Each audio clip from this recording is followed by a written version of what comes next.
بسم اللہ والحمد للہ والصلاۃ والسلام علی رسول اللہ اما بعد۔ ہم نماز کے مسائل کا مراجعہ، اس کی ریویژن مکمل کرتے ہیں۔ ہم آذان کے مسائل پر رکے تھے، مسئلہ نمبر 35 پہ، کہ آذان کا حکم کیا ہے۔ پانچوں نمازوں کے لیے اور جمعہ کی نماز کے لیے ان کے لیے آذان اور اقامت کہنا فرض ہے، فرض کفایہ میں سے ہے،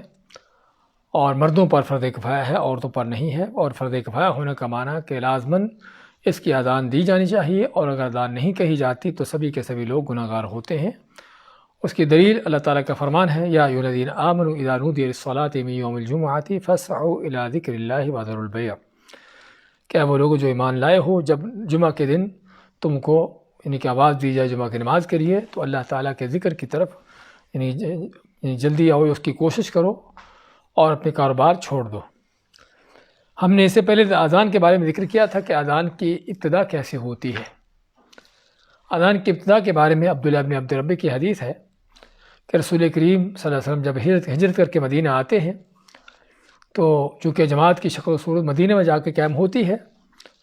تو آپ نے صحابہ سے مشورہ کیا بلکہ پہلے تو لوگ جو ہیں، چونکہ اذان نہیں ہوتی تھی اور خود ہی ایک اندازاً لوگ جمع ہو جاتے ظہر کی نماز کے لیے، عصر کی نماز کے لیے، اور آپ صلی اللہ علیہ وسلم ان کو جماعت کروا دیتے۔ اب یہ چیز ان کے لیے کافی یعنی کہ ایک مشکل چیز تھی کہ بغیر کسی اعلان کے یا بغیر کسی چیز کے ان کو اکٹھا ہونا۔ تو آپ نے پھر صحابہ سے مشورہ کیا کہ کیا کیا جائے، تو لوگوں نے الگ الگ اپنے مشورے دیے، اور دیکھا کہ اس وقت کے لوگ جو کر رہے تھے، یہودی جو ہیں، ان کے ہاں ایک باجا بجانے کا انداز ہوتا تھا نماز اپنے عبادت کے لیے، عیسائیوں کے ہاں گھنٹی بجتی تھی، اور مجوسی ہیں آگ کی پوجا کرنے والے، وہ آگ جلاتے تھے کسی اونچی جگہ پر، جس سے لوگوں کو پتہ چل جاتا کہ ان کی عبادت کا وقت ہو چکا ہے۔ تو صحابہ نے بتایا کہ اس طرح سے لوگ کرتے ہیں۔ آپ نے ان باتوں کو سبھی کو پسند نہ کیا، کیونکہ اسلام اپنی ہر چیز میں جو ہے ایک امتیازی حیثیت رکھتا ہے، وہ دوسرے دینوں کے تابع ہو کر نہیں چلتا۔ تو چنانچہ آپ نے ان باتوں کو پسند نہ کیا اور مجلس برخاست ہو گئی۔ تو عبداللہ بن زید بن عبد ربی جو ہیں، وہ ایک خواب دیکھتے ہیں پھر،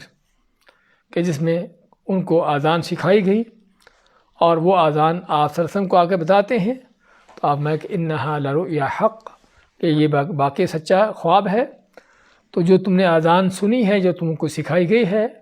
یہ بلال رضی اللہ عنہ کو سکھاؤ، اور پھر بلال آپ کے مدینہ کے مؤذن بنے۔ تو یہ ہے اذان کا آغاز ہونا۔ اسی طرح ہم نے یہ بھی ذکر کیا تھا کہ اذان کا ترک کرنا، حکم تو ہم نے ذکر کیا فرض کفایہ ہے، اس کا نہ اذان کا نہ ہونا گناہ ہے، جرم ہے، اور بلکہ اللہ کے عذاب کو بھی دعوت ہے۔ رسول کریم صلی اللہ علیہ وسلم جب کسی قوم پر حملہ کرتے تو عام طور پر فجر کے وقت یا فجر کے طلوع ہونے کے بعد حملہ آپ کا ہوتا، تو اگر وہاں سے کوئی اذان کی آواز سنائی دیتی تو پتہ چلتا کہ یہاں پر کوئی مسلمان ہے، اور آپ حملہ نہ کرتے، اور اگر وہاں سے اذان کی آواز نہ آتی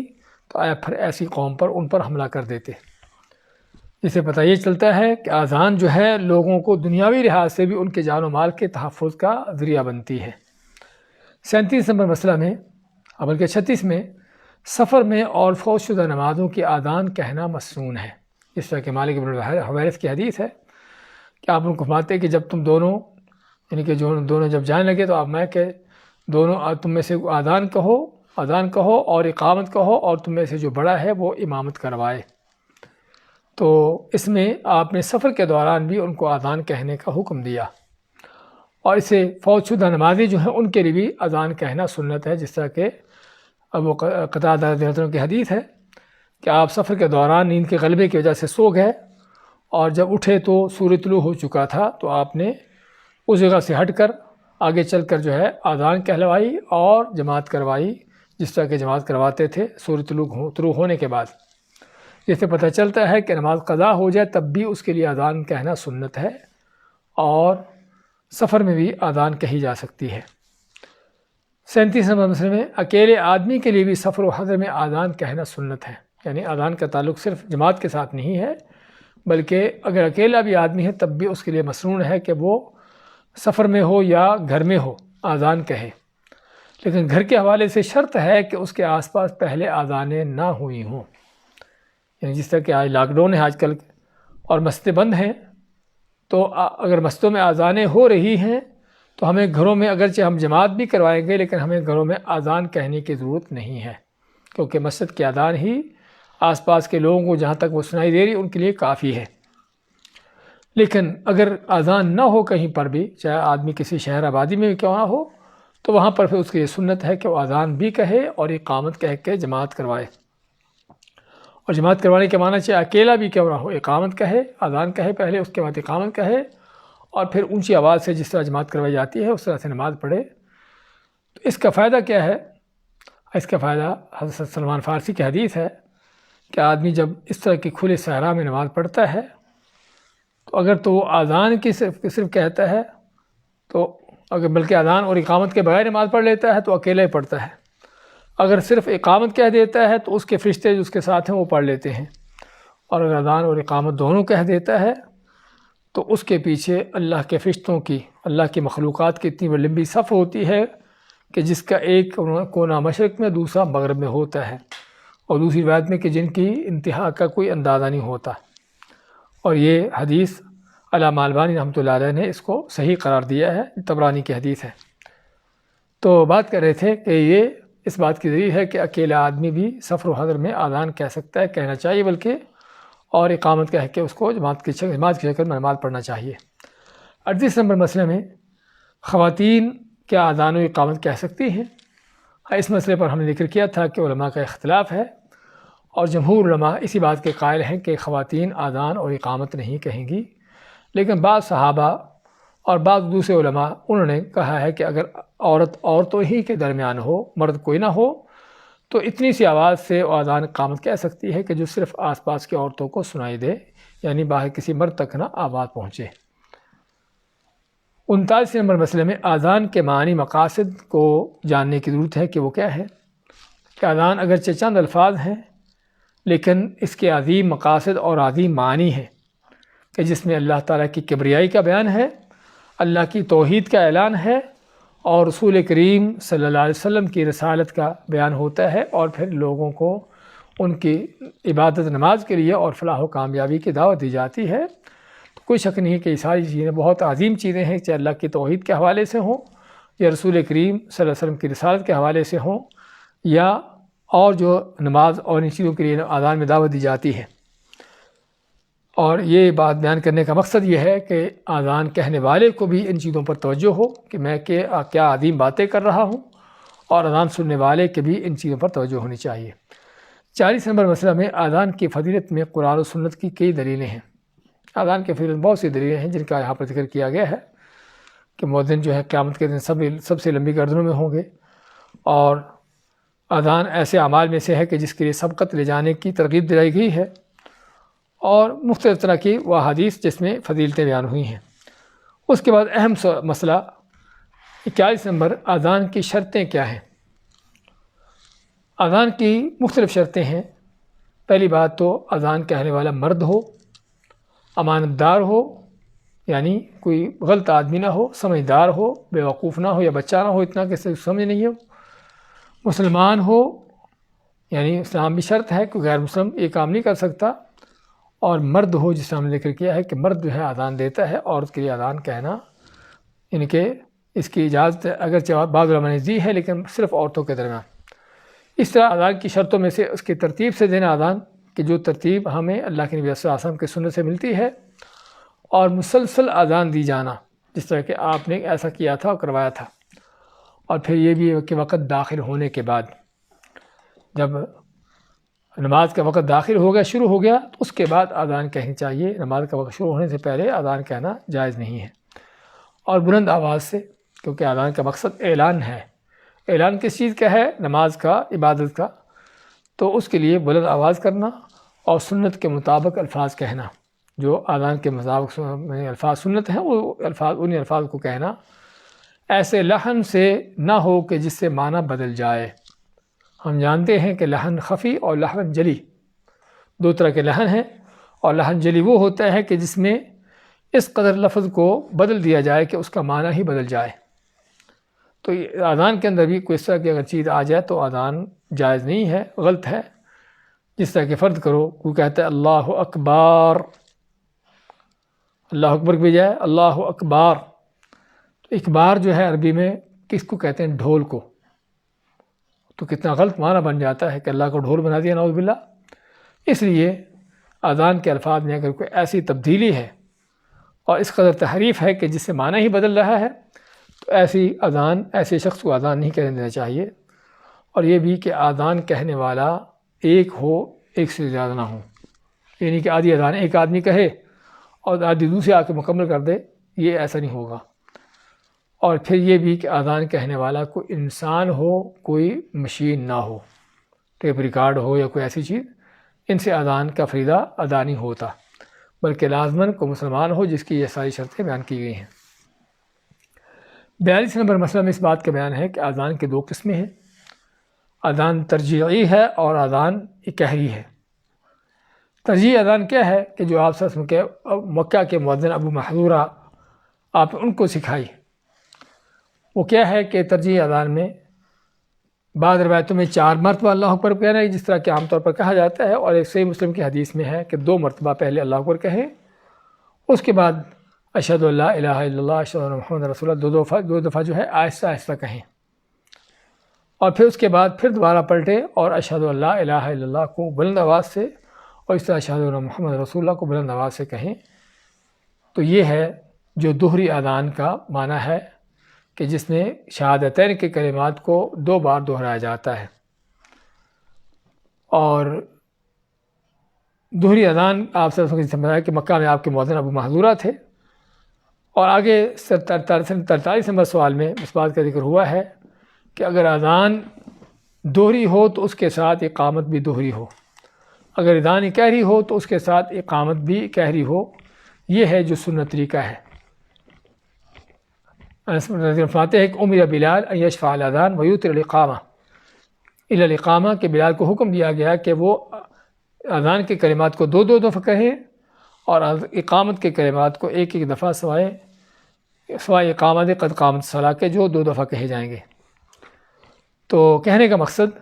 کہ اذان اگر دوہری ہوتی ہے تو پھر سنت ہے کہ اذان اقامت دوہری کی جائے، جس طرح کہ ابو محذورہ کا ان کے طریقہ تھا کہ اللہ کے نبی صلی اللہ علیہ وسلم خود ان کو اذان اور اقامت سکھائی. تو آپ کا اگر سکھایا ہوا عمل ہے ابو محذورہ کا، تو اس کا معنی کہ ابو محذورہ کا یہ عمل ہمارے لیے سنت ہے. اور اس کے بعد 44 نمبر مسئلہ میں کہ اگر فجر کی اذان ہو تو اس میں مزید کیا کہنا ہے؟ الصلاۃ خیر من النوم. اور 45 نمبر مسئلہ میں مؤذن کو چاہیے کہ حی علی الفلاح حی علی الفلاح کہتے ہوئے اپنا چہرہ دائیں بائیں پھیرے. مؤذن کو چاہیے کہ حی علی الفلاح اور حی علی الصلاح کہتے ہوئے اپنا چہرہ دائیں بائیں پھیرے. جیسا کہ ابو جحیفہ کی حدیث ہے کہ بلال رضی اللہ تعالیٰ عنہ اذان دی تو میں نے دیکھا کہ ان کا چہرہ ادھر ادھر پھر رہے تھے. اور مزید بعض روایتوں میں یہ بھی ہے کہ ان کی انگلیاں جو ہیں ان کے کانوں میں تھیں. 46 نمبر مسئلہ میں اگر 2 نمازیں جمع کی جائیں تو صرف ایک اذان اور ہر نماز کے لیے اقامت کہنا چاہیے. اگر 2 نمازیں جمع کی جاتی ہیں تو دونوں نمازوں کے لیے ایک ہی اذان کافی ہے، لیکن اقامت جو ہے ہر نماز کے لیے کہی جائے گی.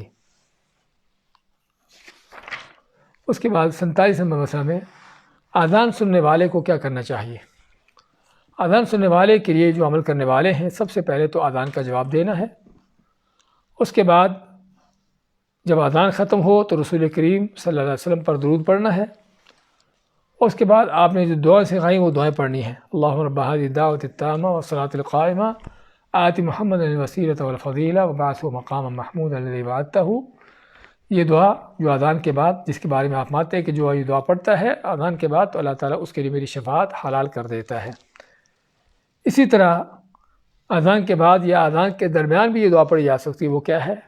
اشہد ان لا الہ الا اللہ وحدہ لا شریک لہ وان محمدا عبدہ ورسولہ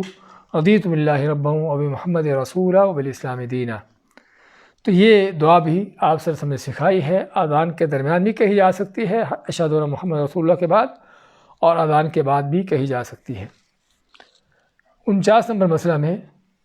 اذان و اقامت کے درمیان دعا کا اہتمام کرنا، جو کہ اذان سننے والے کو چاہیے کام کرنے کہ دعا کا اہتمام کرنا اور 50 میں اذان کے بعد نماز ادا کیے بغیر بلا عذر مسجد سے نکلنا منع ہے۔ ہم صاحب کا مسائل میں جو پڑھا ہے کہ اذان سننے والے کو کیا کرنا ہے، 5 کام ہیں۔ اذان کا جواب دینا ہے، اور اس کے بعد درود پڑھنا ہے، اس کے بعد جو ہے رسول کریم صلی اللہ علیہ وسلم کے لیے وسیلہ کی دعا کرنا ہے، اور پھر اس کے بعد جو ہے وہ شہادتین کے اوپر جو گواہی کا اعلان ہے وہ کرنا ہے، اور پھر مزید جو ہے اذان سننے والا اذان اور اقامت کے درمیان دعا کرے۔ تو یہ 5 وہ کام ہیں کہ جو یعنی اذان سننے والے کے لیے کرنا سنت ہے۔ اس کے بعد اذان کے بعد نماز ادا کیے بغیر مسجد سے نکلنا منع ہے۔ اذان ہو جائے، اگر مسجد میں آدمی بیٹھا ہوا ہے، مسجد میں ہے، اذان ہو جائے تو اس کو چاہیے کہ نماز پڑھ کے جائے، اور بغیر نماز کے مسجد سے نکلنا اس سے منع کیا گیا ہے۔ لیکن یہ اس وقت ہے کہ جب آدمی مسجد سے نکل کر ویسے ہی نماز کو چھوڑ دے، لیکن اگر نکلنے والے کا مقصد جو ہے وہ دوسری مسجد میں جا کر جو ہے ان کے نماز پڑھنا ہے، یا دوسری مسجد میں جا کر اس کا یعنی کہ نماز پڑھنے کا اس کا مقصد ہے، تو اس حال میں اس نکل سکتا ہے، اس کی مشکل نہیں ہے۔ 51 نمبر مسئلہ میں فجر سے پہلے اذان دینا سنت ہے۔ بعض لوگ اس کو تہجد کی اذان کہتے ہیں، لیکن تہجد کی اذان نہیں ہے، کیونکہ تہجد سے بہت پہلے شروع ہو چکی ہوتی ہے۔ لیکن یہ فجر سے پہلے اذان ہے کہ جو لوگوں کو تنبیہ کرنے کے لیے ہے، اور اس لیے حدیث کے الفاظ ہیں کہ آپ فرماتے ہیں کہ بلال کی اذان تم کو کہیں کھانے پینے سے نہ روک دے، بلکہ یہ تو اذان صرف تم کو اس لیے ہے کہ سوئے ہوئے کو جگا دے، اور جو نماز پڑھ رہا ہے تاکہ وہ اپنی نماز ختم کر کے سحری کرے۔ تو آپ فرمایا کہ تم کو بلال کی اذان کھانے پینے سے نہ روکے، کھاتے پیتے رہو حتیٰ کہ عبداللہ بن ام مکتوم اذان دے، کیونکہ عبداللہ بن ام مکتوم نابینا تھے، اور ان کو جب کہا جاتا تھا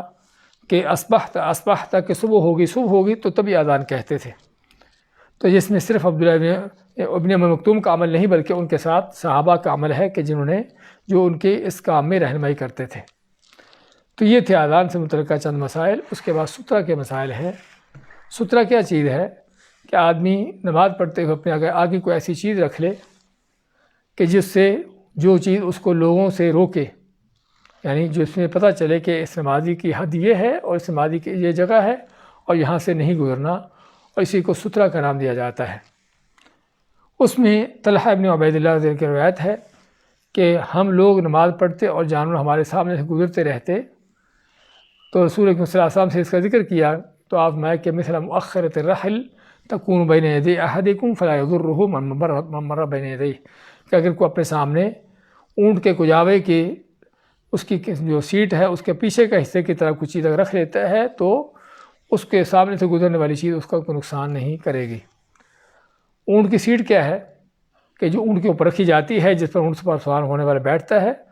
اور عام طور پر اس کے پیچھے جو ہے ایک ٹیک لگانے کی جگہ ہوتی ہے، جس کو یعنی کہ کجاوا کہا جاتا ہے، یا جس کو جو ہے اس یعنی کہ تو آپ مانتے ہیں کہ اس لکڑی ایسی اگر کوئی بلند چیز رکھی ہے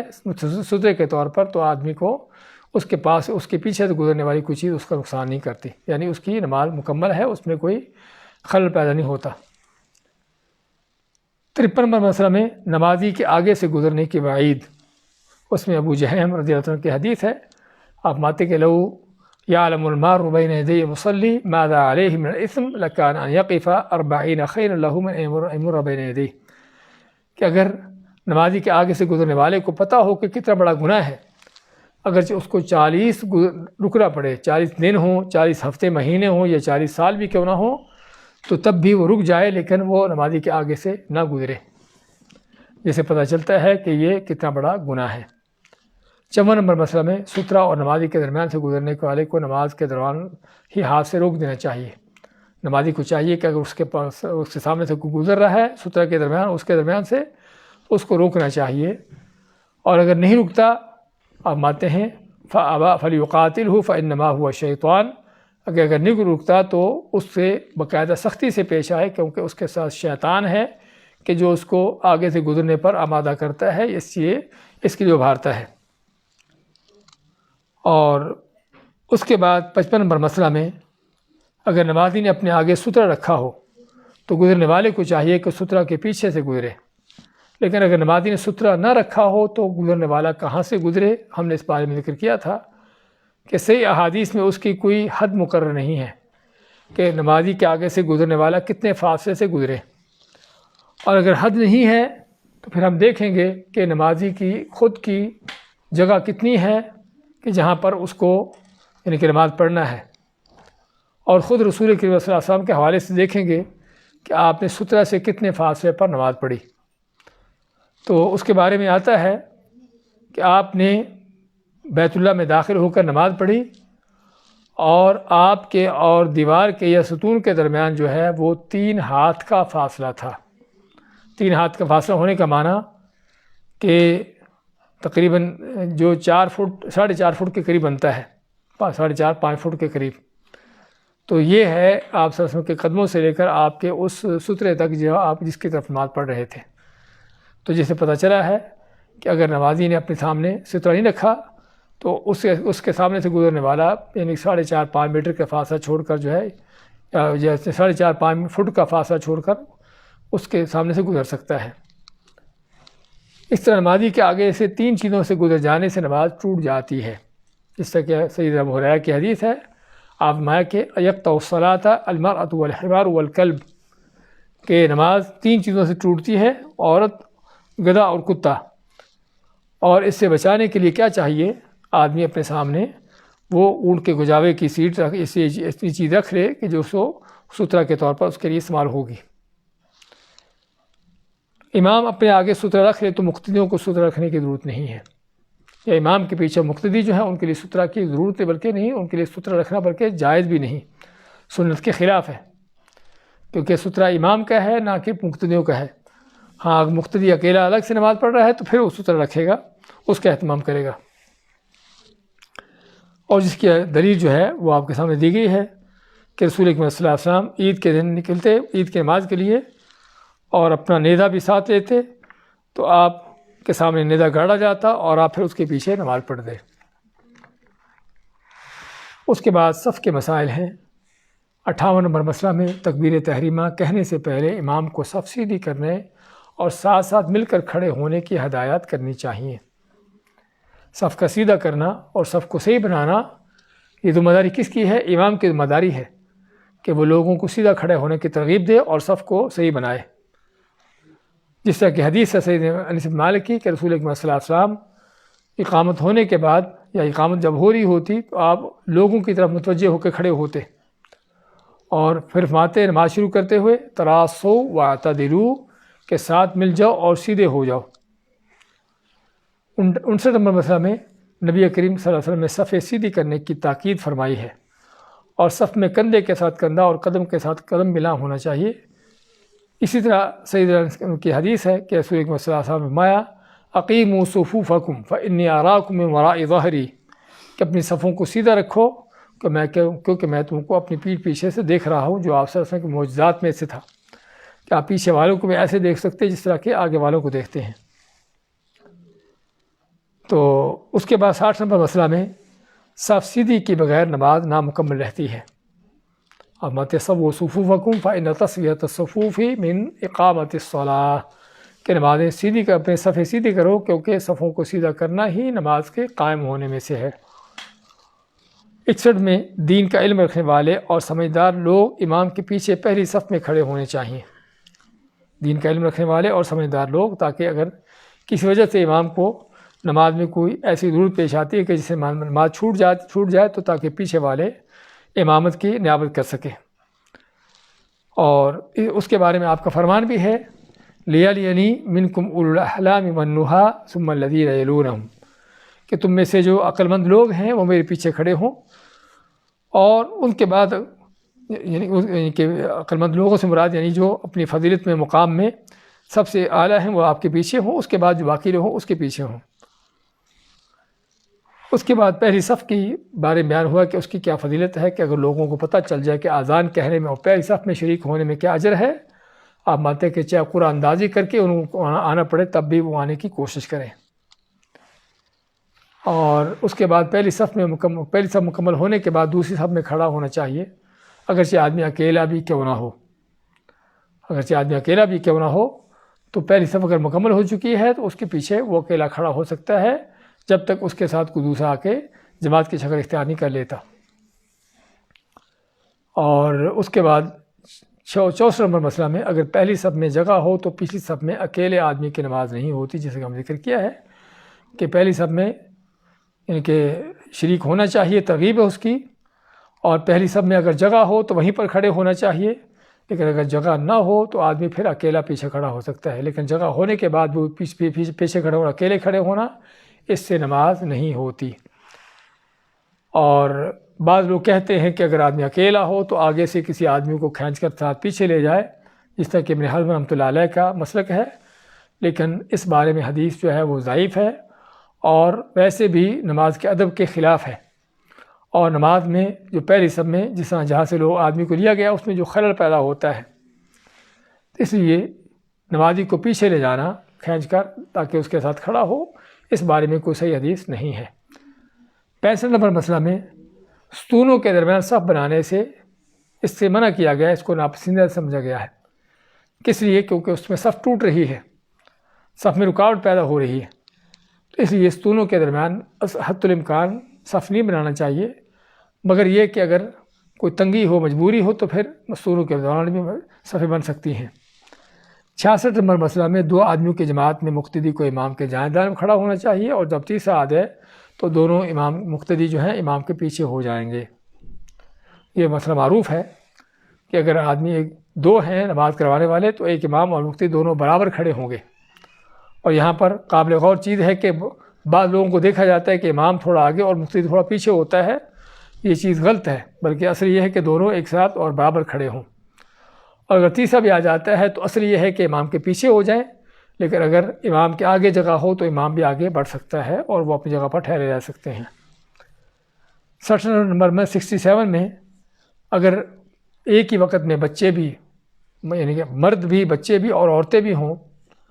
تو پھر جو ہے صف کی ترتیب کیا ہوگی کہ اگلی صفوں میں بڑے مرد ہوں گے، اور اس کے بعد بچے ہوں گے، اور اس کے بعد جو ہے سب سے آخر میں عورتیں ہوں گی، جس طرح کہ انس بن مالک کی حدیث ہے کہ نبی صلی اللہ علیہ وسلم نے ان کے گھر میں نماز پڑھائی تو مانتے ہیں کہ میں اور ایک یتیم بچہ تھا جو آپ کے پیچھے تھے، اور انس بن مالک کی والدہ ام سلیم فرماتے ہیں کہ وہ ہم سے پیچھے تھی۔ اور عورت کا صف میں کھڑے ہونا حقیقت میں کسی حال میں بھی جائز نہیں ہے، چاہے وہ بیوی بھی کیوں نہ ہو، ماں بھی کیوں نہ ہو، بیٹی بھی کیوں نہ ہو، کیونکہ احادیث ہم کو یہی بتاتی ہیں، اس طرح کہ انس بن مالک کی اس حدیث میں بھی ہے اور ام عائشہ کی حدیث میں بھی ہے کہ وہ آپ کے پیچھے کھڑی ہو کے نماز پڑھتی ہیں۔ اس کے بعد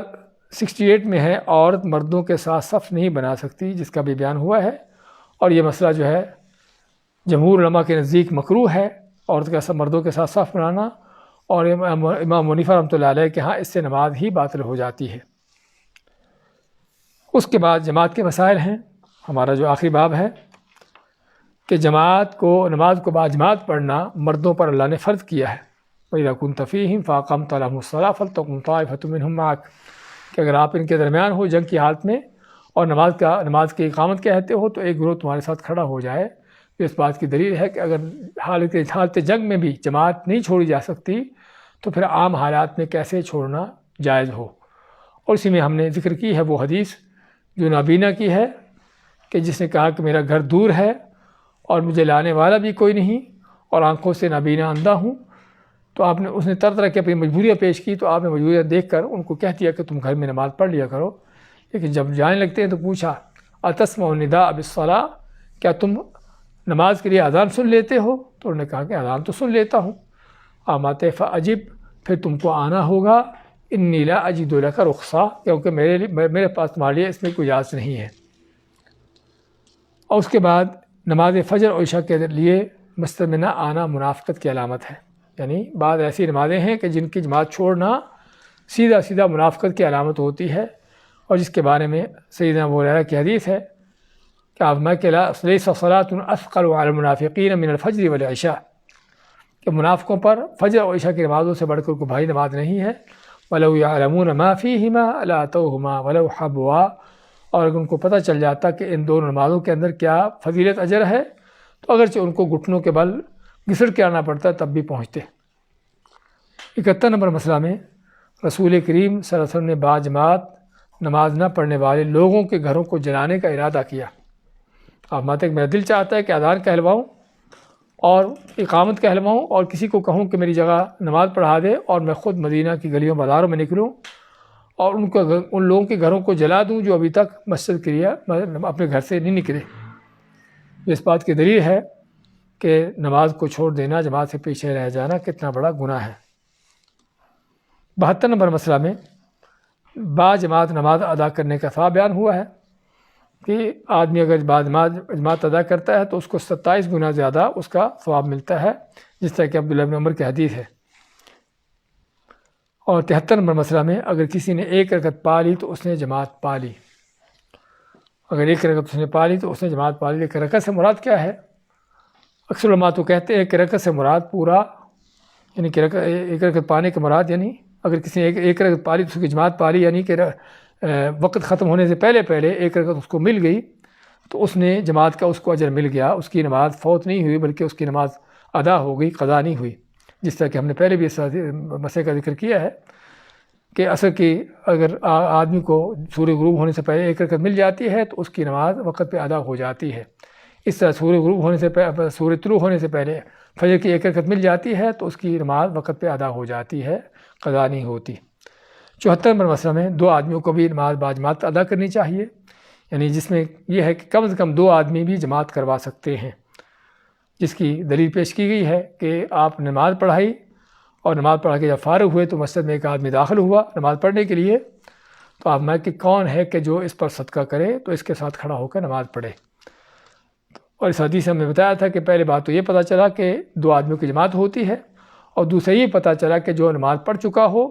وہ بھی دوبارہ نماز پڑھ سکتا ہے لیکن نفل کی نیت سے۔ اور یہ بھی اس سے پتہ چلا کہ جو فرض پڑھ چکا ہو وہ نفل کے طور پر نماز دوسرے کو پڑھا سکتا ہے اور پڑھ بھی سکتا ہے اس کے ساتھ۔ 75 نمبر مسئلہ میں 75 میں عورتیں مسجد میں نماز پڑھنا چاہیں تو انہیں روکنا نہیں چاہیے۔ آپ کا فرمان لا تمنعوا نساءکم المساجد وبیوتہن خیر لہن، کہ اپنی عورتوں کو گھروں میں مسجد میں آنے سے منع نہ کرو اگرچہ ان کے گھر ان کے لیے زیادہ بہتر اور افضل ہیں۔ اور گھر بہتر ہونے افضل ہونے کا معنی کہ ان کو گھر کی نماز میں ہی مسجد کی نماز سے زیادہ اجر مل رہا ہے۔ 76 نمبر مسئلہ میں مرض اور خوف جیسی مجبوری کی وجہ سے جماعت چھوڑنا جائز ہے، یعنی بعض مجبوریاں ہیں کہ جن میں جماعت چھوڑی جا سکتی ہے، جس میں بیماری ہے، خوف ڈر جنگ کی کیفیت ہے، یا کوئی غیر معمولی سردی اور بارش ہے، طوفانی ہوائیں ہیں، یعنی ایسی چیزیں کہ جو کہ بہت بڑے نقصانات کا ذریعہ بن سکتی ہیں انسان کے لیے، تو ایسی حالت میں انسان کو اجازت ہے کہ گھر میں ہی جماعت پڑھ لے، نماز کروا لے اور مسجد کی نماز چھوڑ سکتے ہیں۔ 77 نمبر مسئلہ میں بھوک کی حالت میں کھانا حاضر ہو یا رفع حاجت کی ضرورت ہو، نماز سے پہلے اسے اپنی ضرورت پوری کرنا چاہیے، کھانا کھا لینا چاہیے۔ آپ کا فرمان ہے لا صلاۃ بحضرۃ الطعام ولا ہوا یدافعہ الاخبثان، کہ کھانا ہوتے ہوئے کھانا لگا ہوا ہے اور آدمی کو کھانے کی بھوک بھی ہے، کھانے کی ضرورت بھی ہے، تو آپ مانتے ہیں کہ ایسی حالت میں نماز نہیں ہوتی، اور نہ ہونے کا معنی نماز مکمل نہیں ہے۔ اور اسی طرح اگر اس کو قضاء حاجت کی ضرورت ہے تو اس میں بھی اس کی نماز کی طرف توجہ نہیں ہوگی، تو آپ نے پہلے ان چیزوں کو کرنے کی حکم دیا۔ آخری مسئلہ 78 نماز باجماعت کی حکمت کیا ہے؟ کہ اس میں اللہ کے حکم کی بجاوری ہے، گناہوں کا کفارہ ہے، درجات کی بلندی ہے، اور منافقت سے براءت ہے، اور مسلمانوں کا آپس میں ایک تعارف اور تالیف قلبی غمگساری ہے۔ تو یہ تھے جماعت کے حوالے سے مسائل، اور اس کے ساتھ ہی ہمارا جو سلیبس مکمل ہوتا ہے اس سیمسٹر کا۔ تو اللہ تعالیٰ سبھی کے لیے خیر برکت دے۔ بارک اللہ فیکم وجزاکم اللہ خیر، وصلی اللہ وسلم علی نبینا محمد۔